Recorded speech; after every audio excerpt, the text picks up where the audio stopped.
Assalamualaikum warahmatullahi wabarakatuh. Apa kabar semua anak-anakku? Semoga kita selalu dalam lindungan dan rahmat Allah Subhanahu wa taala. Alhamdulillah rabbil alamin. Allahumma salli ala sayyidina Muhammad wa ala ali sayyidina Muhammad. Kembali lagi bersama saya Yunani. Kita akan belajar pada hari ini yaitu tentang peradaban bangsa Arab sebelum Islam.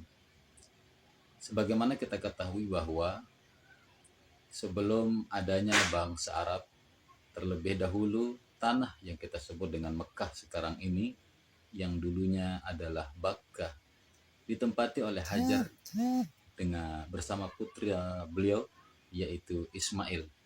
Atas perintah Allah Subhanahu wa taala kepada Nabi Ibrahim menempatkan mereka di tanah tandus tersebut.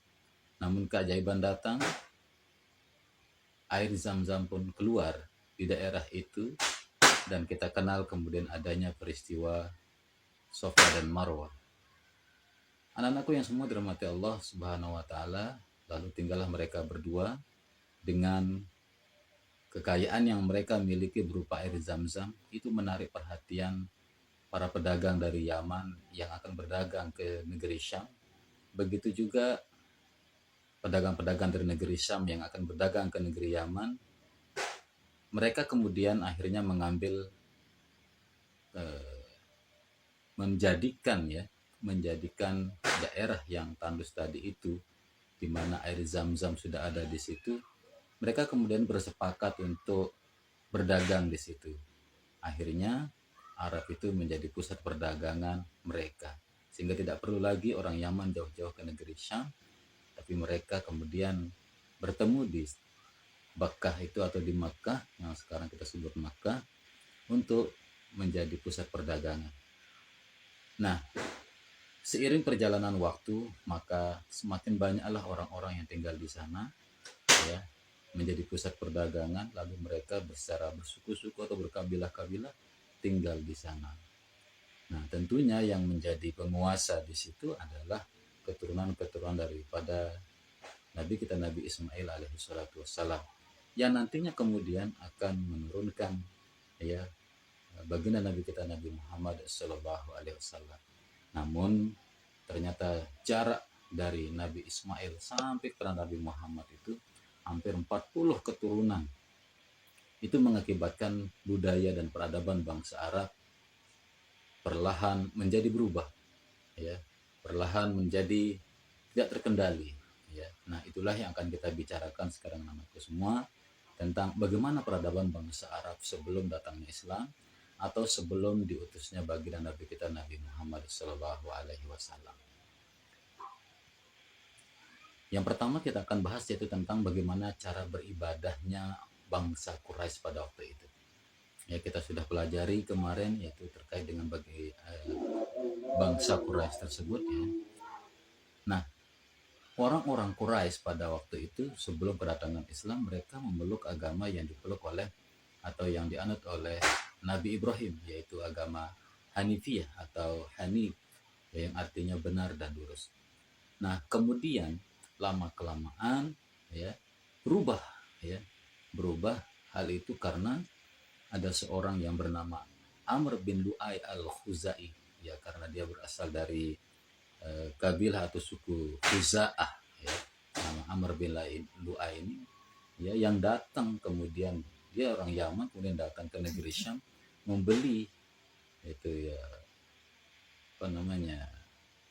berhala, ya, yang bernama Hubal itu, yang lalu dia menempatkannya di Ka'bah tersebut. Lama kelamaan kemudian orang-orang yang pergi ke daerah Mekah, ya, yang pergi berdagang ke sana juga ikut-ikutan, ya, membawa berhala, ya. Nah, yang lain juga, mereka itu peribadatan mereka itu sudah mulai rusak, ya.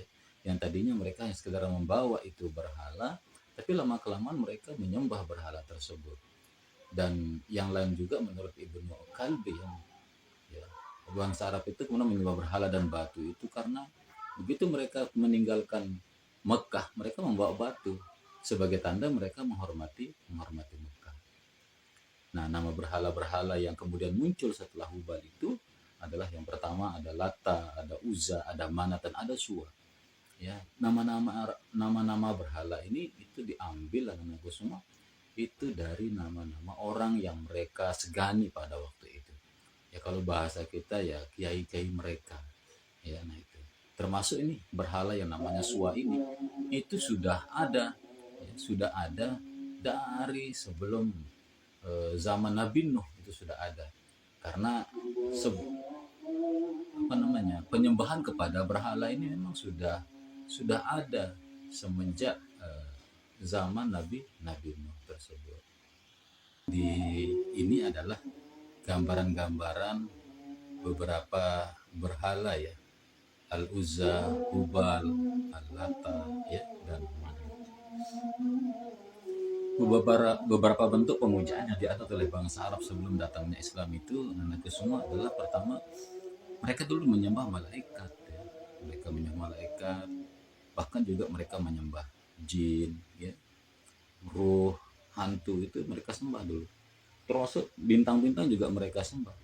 Ya, karena kenapa? Karena bangsa-bangsa Arab sebelum itu memang mereka itu sangat menjaga ya tradisi-tradisi terdahulu, tapi mereka kemudian kelewatan. Ya akhirnya mereka jauh daripada apa yang diajarkan oleh Nabi Ibrahim. Mereka menyembah berhala yang terbuat dari batu, kayu, logam, dan sebagainya. Sehingga kita nanti akan mengenal ada namanya asnam, ya. Nah itu. Selanjutnya rata-rata pendatang-pendatang atau orang-orang Arab pada waktu itu mereka beragama Yahudi maupun agama Nasrani, ya. Agama Yahudi sendiri itu masuk 14 tahun sebelum Masehi, ya, sedangkan agama Nasrani masuk pada abad yang keempat Masehi. Nah, agama Nasrani ini berkembang di Romawi, ya, dan kemudian Romawi menguasai Timur Tengah, maka kemudian akhirnya di negeri Syam itu berkembang agama Nasrani, ya. Sementara di bagian utara Mekah ya, atau di Madinah, jadi itu kebanyakan mereka orang-orang Yahudi di situ. Nah, sehingga nanti kita akan mengenal banyaknya beberapa suku dari suku Yahudi yang ada di Madinah. Nah, sebelum Islam, orang Arab Quraisy juga percaya pada takhayul, ya. Mereka mempercayai bahwa di dalam perut kita itu ada ular, kata mereka, ya. Nah, jadi kalau kita lapar itu ularnya menggigit, kata mereka. Ini takhayul, ya. Kemudian mereka juga biasa mengenakan cincin dari tembaga atau besi dan kaitkan untuk menambah kekuatan. Nah, bila mereka mengharapkan turun hujan, mereka mengikatkan rumput di ekor kambing gitu ya. Itu cara mereka untuk dipercaya bahwa itu bisa mendatangkan hujan. Nah, itu ya terkait dengan ibadah. Sebenarnya yang kedua, anak-anakku semua, kita akan membicarakan terkait dengan bagaimana sosial masyarakat Quraisy sebelum Islam itu. Ya, yang pertama adalah keadaan sosial ekonomi masyarakat Arab sungguh dipengaruhi oleh kondisi dan letak geografisnya. Jelas tadi kita sudah bahas ya, kenapa bisa berkumpul orang di situ itu karena terjadinya pertukaran perdagangan. Nah, jadi orang Yaman mau berdagang ke negeri Syam tidak perlu lagi berdagang ke Syam, tapi cukup sampai di Mekah. Begitu juga orang Syam tidak perlu lagi ke Yaman, tapi cukup mereka sampai di Mekah dan mereka saling bertukar dagangan di situ. Nah, ini. Jadi akhirnya terjadilah ekonomi di masyarakat Arab itu dan mereka sangat terkenal sekali dengan cara berdagang mereka. Kemudian bagian tengah Jazirah Arab terdiri dari pegunungan yang tandus. Oleh sebab itu banyak penduduk yang hidupnya tidak menetap. Ya, jadi ada tanah yang subur, ada juga tanah yang tidak subur. Nah, jadi mereka itu tanah yang subur mereka tanami. Jadi mereka harus berpindah tuh ke tempat yang itu biar tidak terlalu jauh perjalanan mereka. Nah, besok ketika sudah habis di situ, mereka pindah lagi mencari tempat yang lain.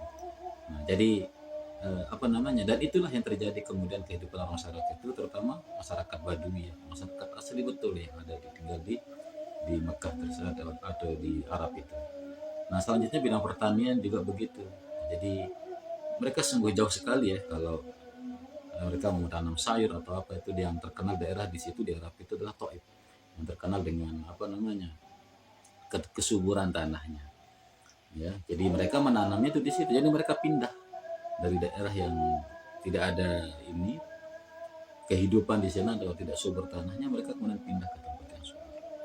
Nah selanjutnya di perkotaan sendiri yang terjadi adalah, jadi di pinggiran-pinggiran kota Arab itu mereka kerjanya bertani, ya berkebun dan sebagainya. Nah sementara di Arab sendiri, di tanah yang tandus tersebut, disitulah mereka mengadakan perdagangan, ya. Jadi sosial masyarakat itu dipengaruhi sekali dengan letak geografis mereka yang tandus, panas dan sebagainya. Begitu juga musim seperti mana yang kita kenal, ya. Ada musim syita dan musim as-saif. Jadi di situ mereka berjualan, ya. Jadi ketika musim panas mereka keluar, ketika musim dingin mereka balik, seperti itu. Nah, kemudian anak-anakku semua, perdagangan atau pusat perdagangan itu biasanya mereka lakukan pada bulan-bulan tertentu nih, yaitu pada musim-musim haji. Tetapi sebelum musim haji mereka sudah datang di situ berdagang. Ya, makanya kalau di Mekah itu setiap bulan Zulqaidah, Zulhijjah sama Muharram itu, ya dulu bukan Muharram namanya tapi Safar awal, ya. Itu mereka sudah kumpul di Mekah itu, ya, untuk berdagang, ya, dan apa namanya, untuk bertransaksi, sekaligus juga mereka akan melaksanakan ibadah haji di situ, ya. Nah ini, nah sehingga kita mengenali dalam doa-doa kalau orang haji itu, ya, Allahumma ja'al hajjahu hajjam mabrura wa sa'yahu sa'yan mashkura wa tijaratahu tijaratan lan tabur. Nah itu ada tijarah di situ karena mereka memang berdagang ke situ, ya. Nah selanjutnya anakku semua, terkait dengan kepemerintahan nih. Bagaimana sistem pemerintahan di situ? Jadi pemerintah itu dikuasai oleh beberapa kabilah di situ, ya, beberapa kabilah, terutama kabilah yang dari keturunan Ismail, tetapi juga berbagai macam yang menguasainya, tergantung kesepakatan mereka. Cuman kekuasaan pemerintah pada waktu itu tidak sebesar yang kita lihat sekarang, ya. Jadi dia hanya memiliki kebijakan pada hal-hal tertentu, misalnya masalah perang, masalah pembagian harta. Sisanya itu tidak diurus kayak gitu, ya. Dan pemimpinnya itu bisa disebut dengan syekh atau amir. Itu yang kedua. Kemudian yang ketiga ini, ya, masalah ilmu pengetahuan, mereka itu sangat kental sekali membawa tradisi-tradisi ilmu pengetahuan dari Babilonia, yaitu masalah astronomi. Di situ mereka sangat pintar sekali menghitung perbintangan itu, ya, kapan harus berdagang, kapan musim ini, musim itu, mereka tuh tahu, ya. Nah kemudian anak-anakku semua, yang paling unik dari orang-orang Arab itu adalah mereka itu sangat sekali sangat menghormati tamu, begitu mereka, ya. Jadi kalau ada tamu yang datang, mereka tuh sangat menghormatinya, ya. Nah cuman mereka kemudian menjadi rusak peradaban mereka itu karena ada beberapa kabilah, ya, termasuk kabilah saat itu, ya. Nah itu mereka itu menganggap bahwa perempuan tidak ada gunanya kayak gitu, sehingga mereka kalau melahirkan atau memiliki anak perempuan tuh mereka merasa terhina. Nah sehingga perempuan-perempuan yang lahir itu masih kecil itu mereka bunuh. Nah sejak itulah kemudian mereka dikatakan sebagai kaum jahiliyah. Cara berpikir mereka itu, cara pandang mereka itu, ya, memang waktu itu anak-anak semua, jadi yang berdagang itu memang para laki-laki, ya, perempuan itu ya hanya tinggal di rumah. Tapi bukan berarti kemudian perempuan itu tidak ada gunanya gitu, ya. Nah, yang lebih buruk lagi nih moralnya mereka tuh, sekorap itu adalah mengubur bayi perempuan mereka, itu yang tadi kita sampaikan itu, ya, semuanya perempuan tidak berguna, hanya menyusahkan orang tua mereka gitu, ya.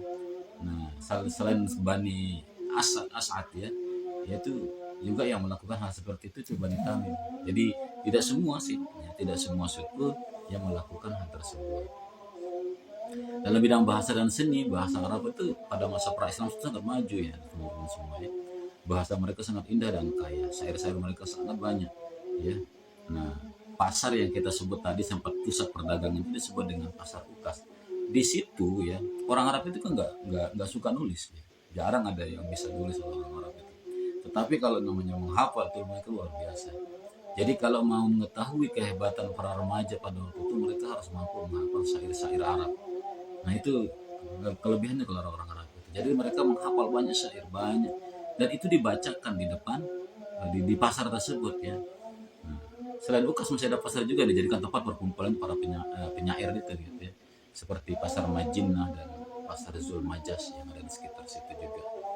Nah, anakku semua, salah satu dari pengaruh syair pada bangsa Arab ialah bahwa syair itu dapat meninggikan derajat seorang. Jadi kalau mau tahu siapa yang sangat berilmu, terpandang itu dilihat dari banyaknya syair yang dia hafal begitu ya.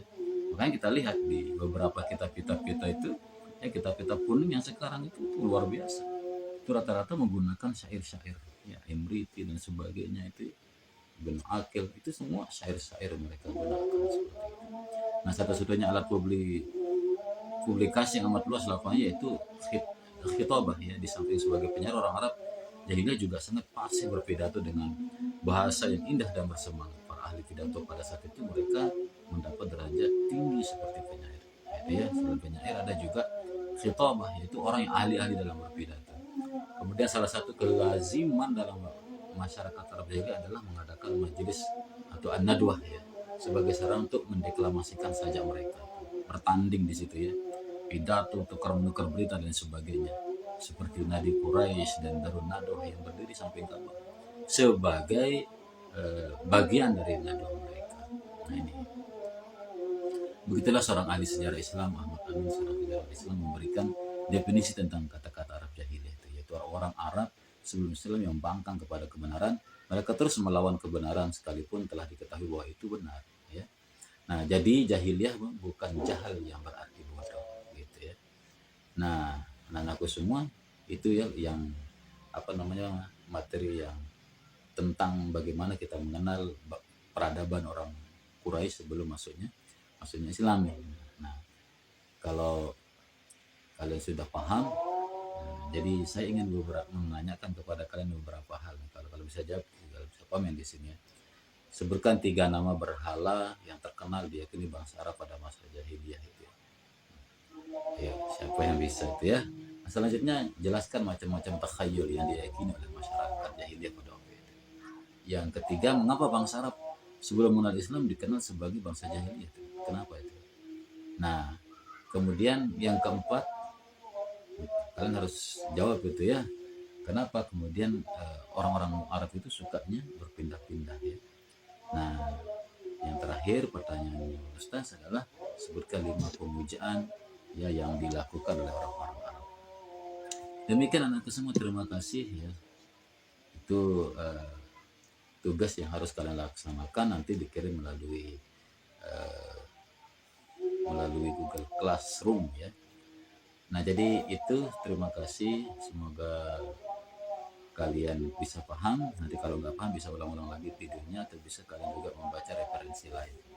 Terima kasih, semoga Allah Subhanahu wa taala memberikan kita ilmu yang bermanfaat, yang artinya kemudian adalah tentu dari pelajaran ini kita harus mengambil pelajaran bahwa apabila kita jauh daripada apa yang telah digariskan oleh Allah, kita bisa berubah.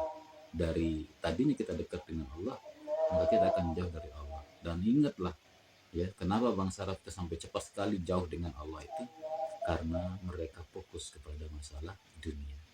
Oleh karena itu, dunia adalah tempat kita untuk mengumpulkan banyak bekal untuk di akhirat ya. Jangan sampai kemudian dunia yang menjadikan kita melupakan Tuhan kita. Terima kasih. Assalamualaikum warahmatullahi wabarakatuh.